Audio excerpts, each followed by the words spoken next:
ako nagsisimula, parang may dumating na tayo, no? Hindi tayo nakapag-intro. Yan o, si T-Bax. So, time check natin mga kaibon, 8:07. So, ayan, estimate speed natin kay T-Bax. Mag-intro pa lang sana ako, pero dumating na agad siya. Mabilis mga kaibon. Yan po sinasabi ko kay T-Bax natin, na wala siyang bilis sa malapit, pero pagdating sa malayo, ang bilis niyan. At ibang-iba ang ugali ni T-Bax kaysa kay 600 natin. Ni T-Bax natin, talagang magkakarating niyan, napasok na agad. A few minutes later.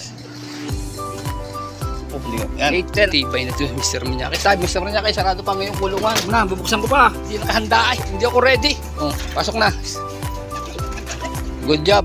Oh, yan, ang estimate speed natin kay Mr. Manyakis, mga kaibon. Bibilis ng ibon natin ah. Dalawa na pa uwi natin. Si Mr. Kamalig na lang inaantay natin mga kaibon. Pinapahanga ko ni Manyakis natin. Good job, Manyakis. A few minutes later. Mga kaibon, si Mr. Kamalig natin. Ayan, si Mr. Kamalig mga kaibon ay anak ni Mr. Manyakis at saka ni Miss Lokban. Ano?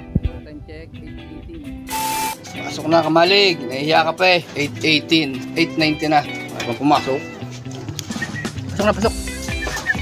Pasok na.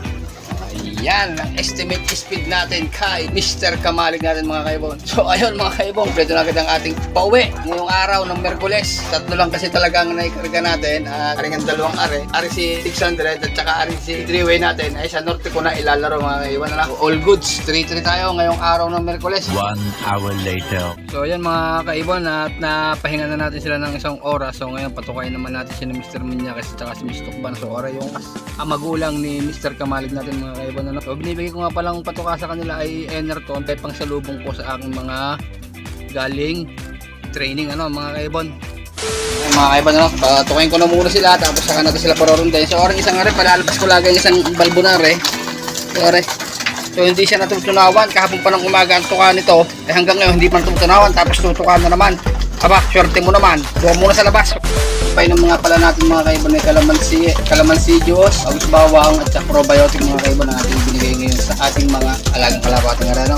Meanwhile. So yan, binago ko na nga rin pala system ko sa aking mga kalapating areno. So patuka muna bago ang low fly. So yun, dito ko natatapusin ang video ko sa araw na ito. Maraming salamat sa nanonood and God bless po sa ating lahat. And happy flying po mga kaibon. Bye!